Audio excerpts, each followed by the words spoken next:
So hi everyone. Some months ago we started working on a project where we decided to use Drupal 8. So I wanted to share a bit about what problems have we faced and how we solve them. Also some alternatives about how to face your project.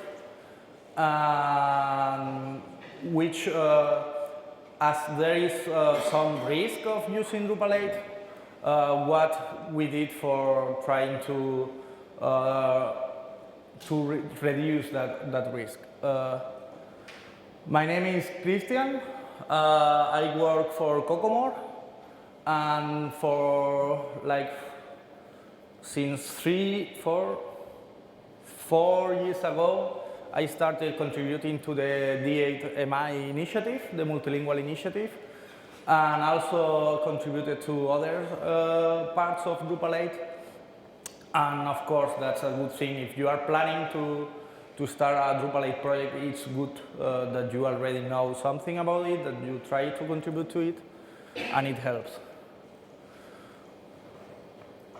And also I'm proud Best Handwriting Award in DrupalCon Amsterdam Trivia Night, which maybe you can try to compete with me in Barcelona in September, so see you there. And so wait, Drupal 8, that's not released yet, but as you may know, there are some, Drupal 8 will be released when it's ready, not before. So that's what they said, but there's a big chance that it will be released still this year. Probably we expect or we bet to have a release candidate for Barcelona for September. So time flies, so if your plan is to release a project after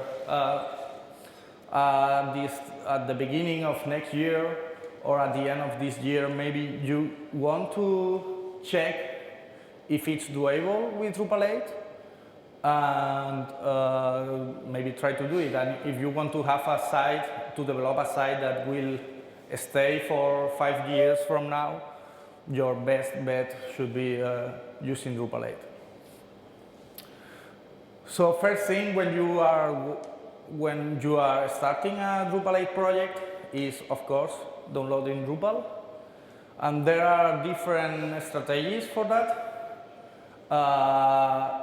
One of them is using Composer. As you know, in Drupal 8 we have included a lot of new things from the broader PHP community. So we are getting off the island and trying to use the tools that everyone in the PHP community already use.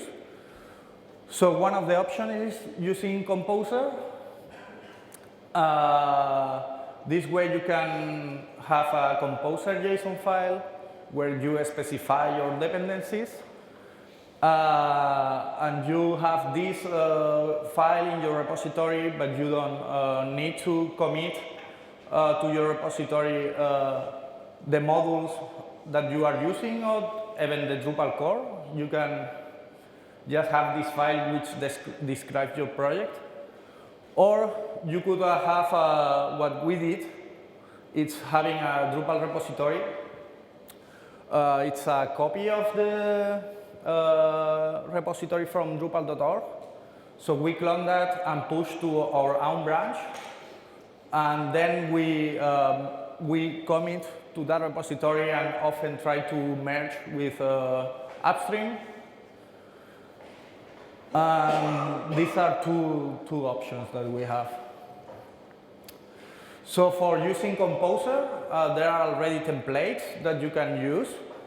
There is a group, a website, drupalcomposer.org, and there is an issue where it's explained the change that may need to be done at Drupal core now for using Composer in an easier way. And there are, in drupalcomposer.org, you can also find templates for your project.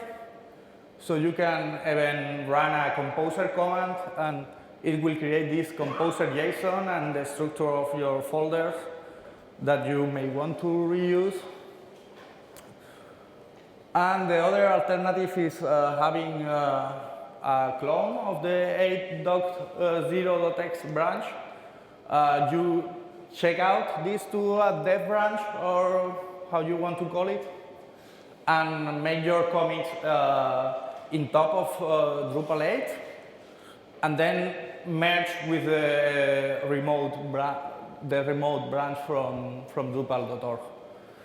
This is the solution we are using, and it's working quite well for us. But if I had to start now, I would use the Composer solution. When we started, we didn't have that solution yet, but I think it's a better option. Another problem we faced is when to merge. We are trying to be on the top of Drupal 8, because there's always fixes going on and new features. So we try to be on the top, but also there is more risk that something breaks. And when you start using also country modules, which already are started, most of them are not developing against head, but against the last beta. So sometimes you have to define what you do. In our case, we started catching head every day, but at the end it wasn't really productive. So we started catching the last beta and just merging with last beta and seeing if it works or not, and trying to fix whatever it breaks. So these are the two options that we have. And if I had to use one, I will pick Composer. Also, if you are doing Drupal 7 projects, you can already use this solution. So it's a good thing. So as you may know, Drupal 8 comes with a lot of features: configuration management, views in core, multilingual, tweak, proper object-oriented programming. Which is your favorite one? Can you raise hands for configuration management? Only 4. Views in core? There are more people. Multilingual? Tweak? Okay. Object-oriented programming? Oh, I'm seeing the same hands all the time, I think. So, yeah, not picking one. You can have all of them, but we were supposed to choose one of them. We were supposed to Okay. choose one of them. No, not one. But. So one of my favorite ones was the configuration management, because I suppose that I could do a development workflow without using a database. This was my assumption. The problem is that my assumptions are not the same as the configuration team, so we have to take care of our expectations. So you can only synchronize configuration between cloned instance of a site. So you still need a database for sharing configuration between sites if you want to share all the configuration.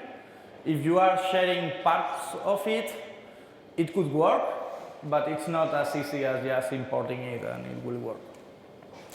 So our first approach was trying to have all configuration in JIT and trying to just import it, and it crashed. So, as you may know, these configuration YAML files can be provided by modules, and are provided by core modules and also by your own modules. But profiles can also do that. So this is what we did. We started developing a profile. So we have our profile with the config folder, and we throw there every view we develop or every content type or entity type that we have, and import it with our profile. In some cases, we move that to their own modules if we have more code, but usually we have this in the profile config folder. There are some examples about how to do that. In Drupal.org, you have the multilingual demo, which provides a profile with different languages and some content. It's a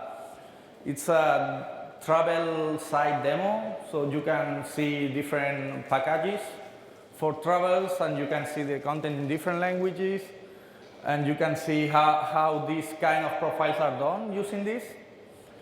And also there is another profile which is called config installer that does exactly what I expected from the CMI initiative. It takes a folder and overrides the installer of Drupal and just install from that configuration.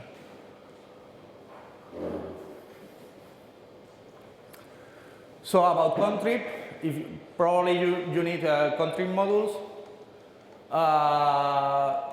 Recommendation is going to Drupal.org. If you already know a Drupal.org module that provides the functionality you are looking for in Drupal 7, you just go there, look if there is some issue in the issue queue with the Drupal 8 word, or if even there is a Drupal 8 branch already. If you find it, you probably will find information there about if they are upgrading or not, and where are they doing it. Maybe they are using GitHub for that.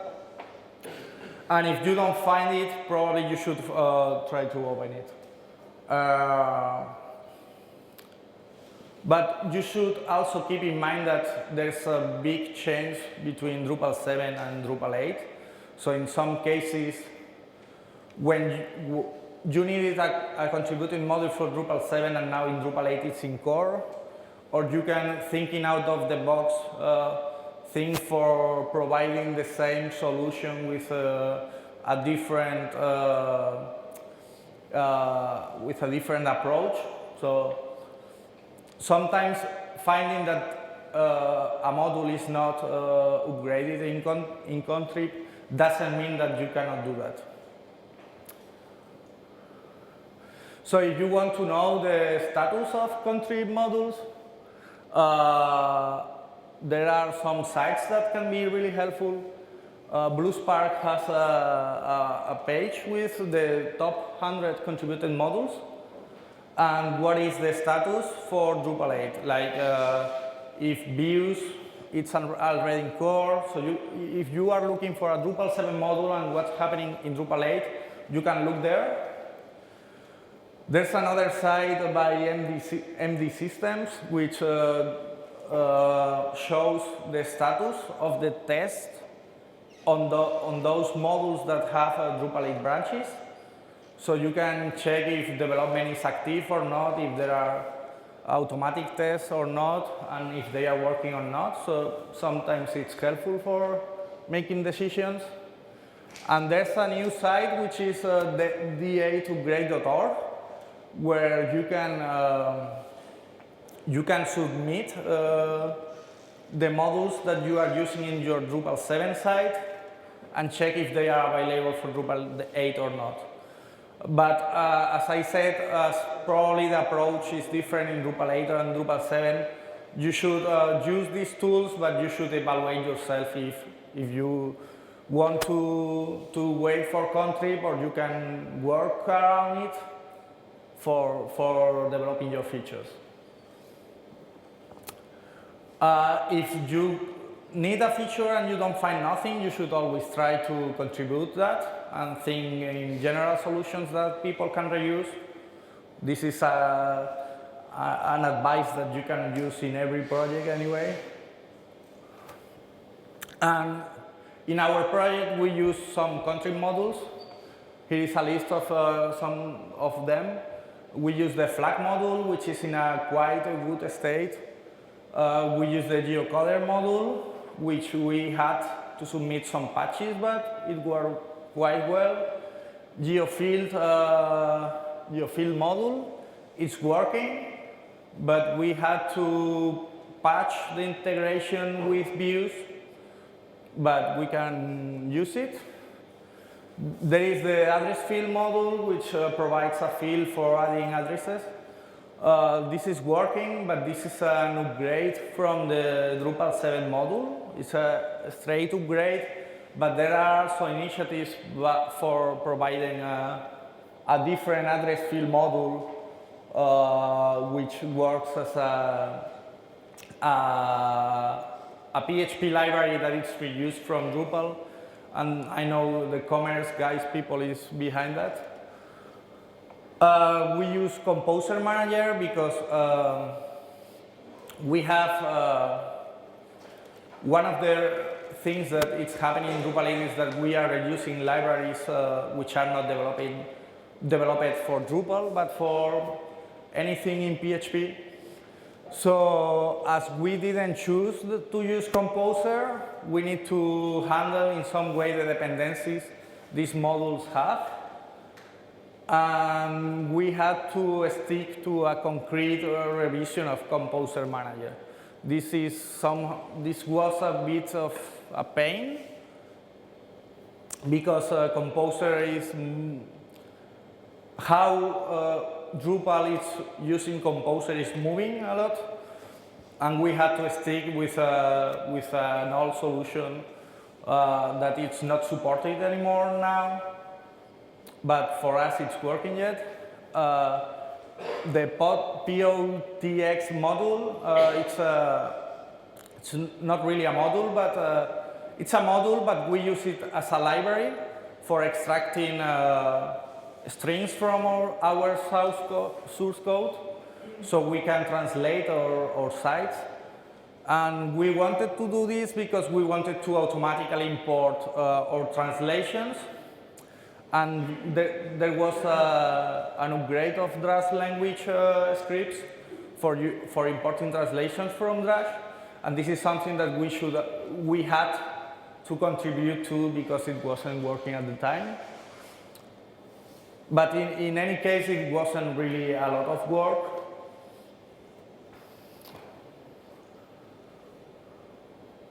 Mm-hmm. And if for your solutions you don't find a contributing module, you should also explore Packagist, which is the PHP main library repository, and maybe you can find some solutions and just integrate that into Drupal. So one thing that we suffer a bit when we started with the project is that when we merge with the evolution of Drupal 8, we found that things changed, like config formats or something, or APIs, and we suffer a lot with that. So we started doing a Behat test, and this way we could automate our acceptance testing. And it worked quite well for us. If you were in the Behat talk that was at 1, I think, you probably can reuse everything you learned there, because using Drupal extension in Drupal 8 is just the same. You have to use the last branch, which is 3.0, and it's quite well integrated already. So this has helped us a lot in detecting regressions.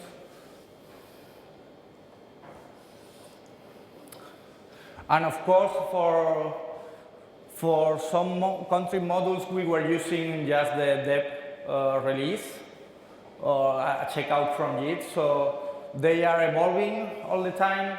So it's good that you have continuous integration, because maybe you are not touching a concrete part of the site, but the library is evolving or core is evolving and something breaks, so it's good that you can know it without having to check it manually.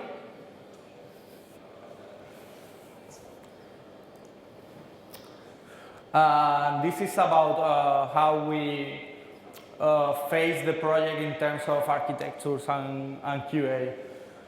About technical solutions, what I recommend is using entities all the time. In Drupal 8, it's really easy to create entities. This is a complex one, it's Node, but it's not that hard. If you are using entities, you can really integrate well with views or multilingual or revisions. So it's a good thing to use entities for avoiding also that your site breaks often. And when you model your site, you should think about entities. Sometimes it's very repetitive to create them. So there are some code generator tools that can help. Like if you had already a Drupal 7 module and you want to upgrade it to Drupal 8, the Drupal module upgraded module helps a lot. It generates a skeleton for your module. And also the Drupal console can help you to create forms, blocks, entity, and the classes for that. And it's really useful. And sometimes, depending on what you are, I mean, this is the ugliest way to do it, but sometimes if you need something that looks like a node, maybe you can copy the node module and try to hack it.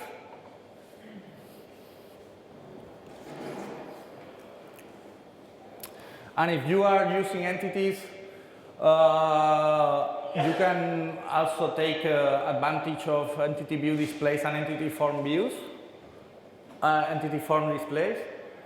We use this a lot. So for every view that we have done, we never use the field views type.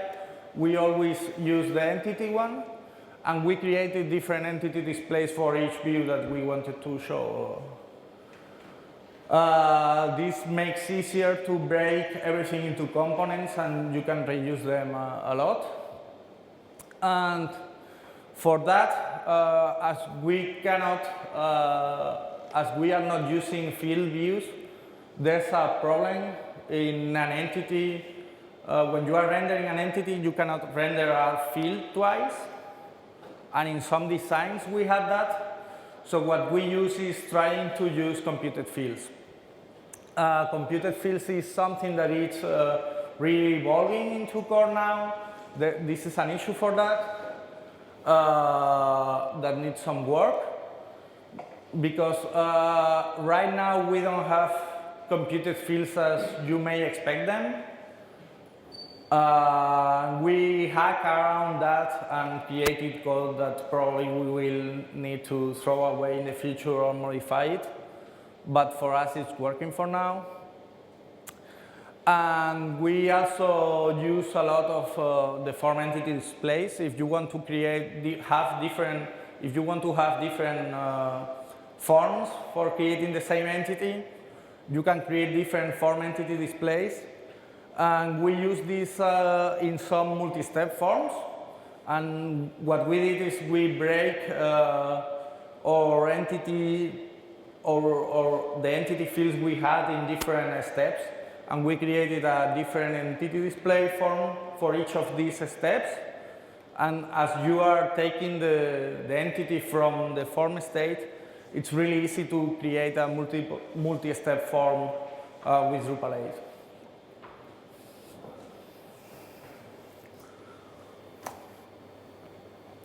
So this is what I wanted to introduce to you, but also how to, if you need help and you get stuck, where you can go. Of course, IRC helps a lot, but also in Drupal, there are a lot of people who is looking for Drupal Stack Exchange questions stuck with 8. So if you think about starting, in these places you can ask. Also, if you are around here, you can ask me. I try to help. So as conclusions, You should be using Composer if you plan to start a Drupal 8 project. You should think about how are you going to stage your config. And maybe you can use profiles for that. You should try, if you start now with a Drupal 8 project, you should try to invest in acceptance testing because it helps a lot to find regressions. Contributing back helps.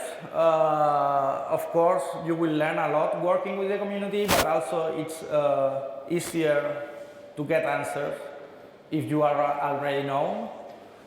The community is helping, and if you ask, be patient because it may take some time, and you can be frustrated with something, but you have to be patient.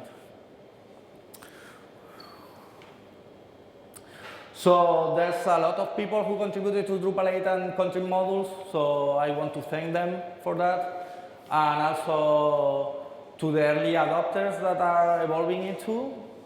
One real good thing from starting a Drupal 8 project now is that you can still make an impact on everything. I mean, I found that computer fields didn't work as I expected, so I could talk with the people who are building them and try to contribute to that and giving form to that API and also to people from Stack Overflow and IRC. So as I know that there are some people here who are thinking about doing Drupal 8 projects, if you want to make any questions. You talked about config installer, install profile. Yeah. Can you elaborate more on that, what it does? Because I've been recommended to use it, but I don't know what it does. Let's see if we Maybe have. not.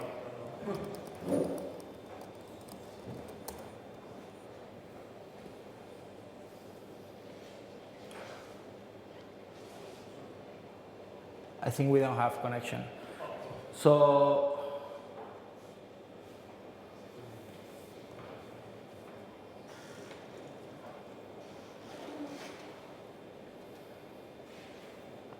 question is about the config installer profile.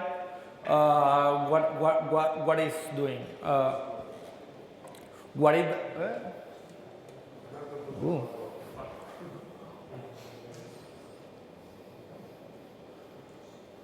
Okay.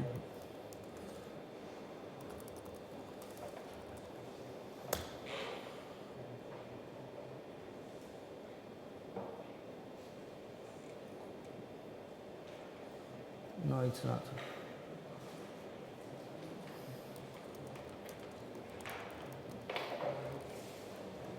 Okay.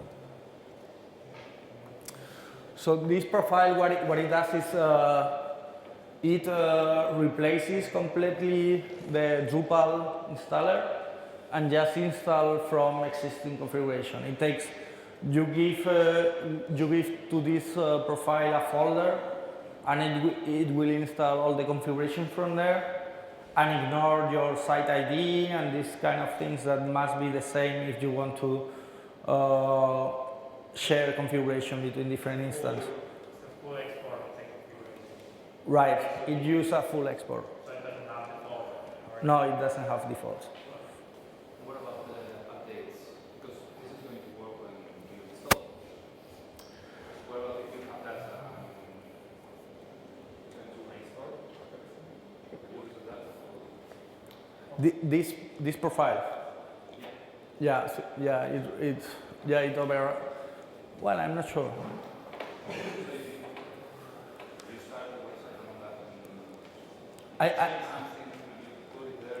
I think it creates another. I mean, it's an installer, so it's run only on installation.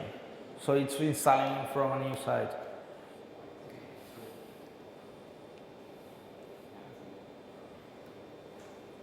So this is the problem we were facing, is that you usually want to share it.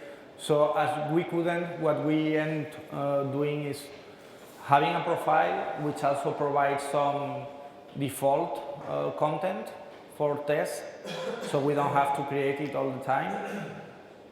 and this way we can reinstall our site completely, and it takes maybe 3-4 minutes.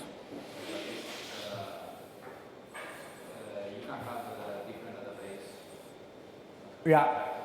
This is the aim of this. No, not really. It install. I mean, if you try to import, yeah. So the issue is that you cannot share configuration. Yeah. So this is for trying. I mean, this is a simple profile which everything is in the config folder, and it tries to do anything else. So you don't end up with like the standard profile. It creates some roles and such. So this avoids to have that. You have everything in one folder, and that's it.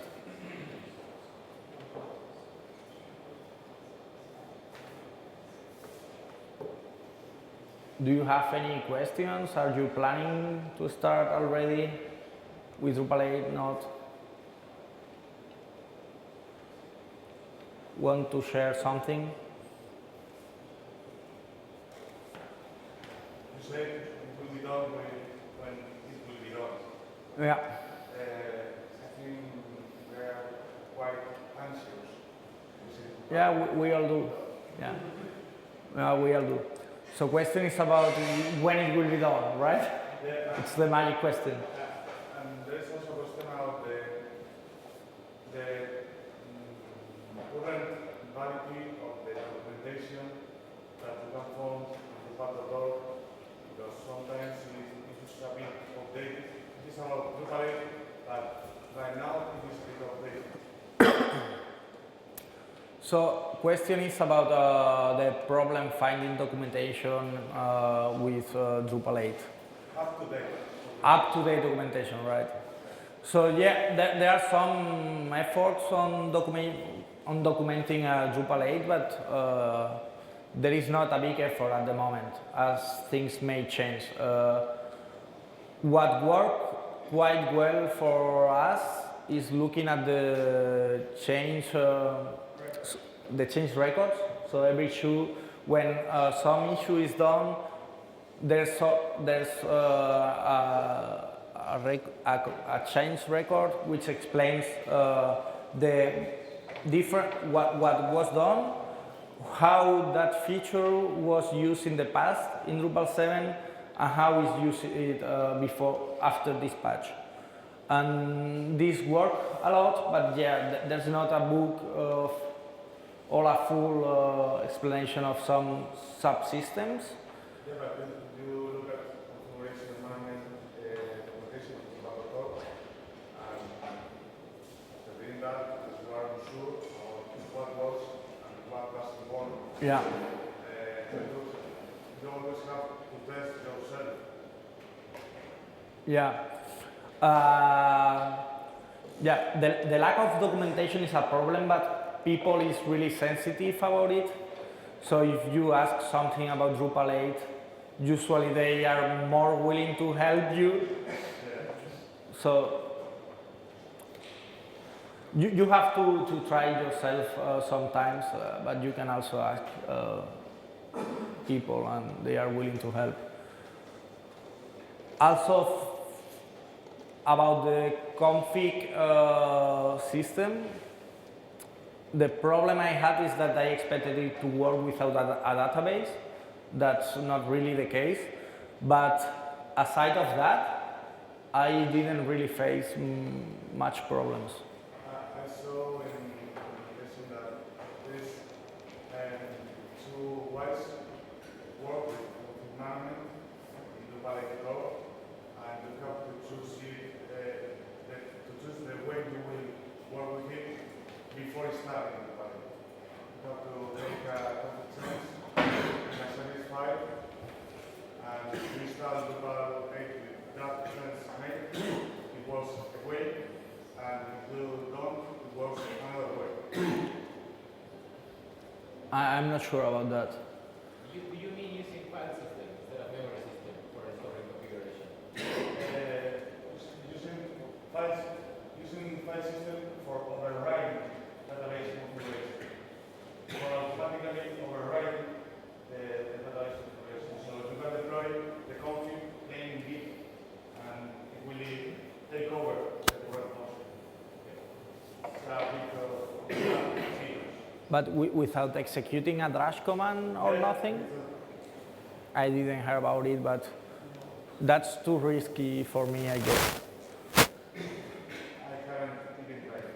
Okay.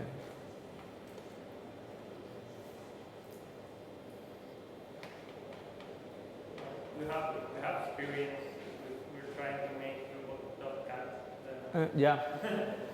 But we are in early stages, and we are making an install profile with minimal configuration. Yeah. I think it's taking us effort because we don't have the feature thing like we click on a content type and it's exported. We have to choose the files, but it's Yeah. working so far.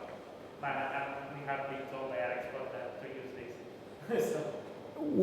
Some issues I had sometimes is, so you want to create a new entity type or something, and you create it by clicking on the interface, and then you export it, and you add some fields to it and export it, and fields are different YAML files, your entity view displays are different files, your entity view modes are different files, and each other depends on, there is a chain of dependencies, so you must copy all of them to your folder, and if you forget something, next installation will break, or maybe it doesn't break but you don't find something and you don't know why. But usually when you have this problem once, next time it's the first thing you are going to look for. Yeah, It happens. we try to export all configuration. Everything. Yeah. Yeah. Yeah. We are doing it in a selective way, like if we need an entity type, we create it and export it and include it in the config folder, install, it works, we create a field or 2 or 3 fields, and we try to do a byte, to eat the cake byte by byte, and it's working for us most of the time. Have you used features in Drupal 8? Not yet, but I didn't really use it. I mean, I didn't really need it because we are not trying to package features that we want to reuse in other sites, at least not now. So configure license is fine for the yeah, totally. No, but maybe it's a tool to export this kind of things.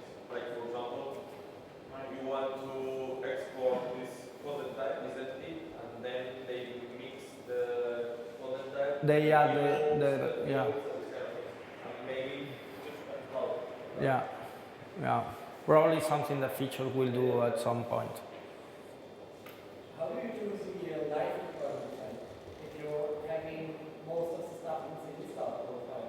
How do you do? The deployment to live? Deployment to live. What we are doing is a new installation every time because we don't really have a production site yet. We are still in development. So this is something that we need to figure out when we go to production. But I guess it's something that we can solve just like we did in Drupal 7, like using hook update and using that, and also if you are using entities and you change the schema of your entities, the entity module already, core module already updates the schema for you, so this shouldn't be a problem. For config, I'm not sure, but most of the times you could even just commit to the staging and import it on live, and it should work. But this is not really something that we are already working on. So thank you for your time. If you have any questions, you can find me around. I will try to help you. And that's it.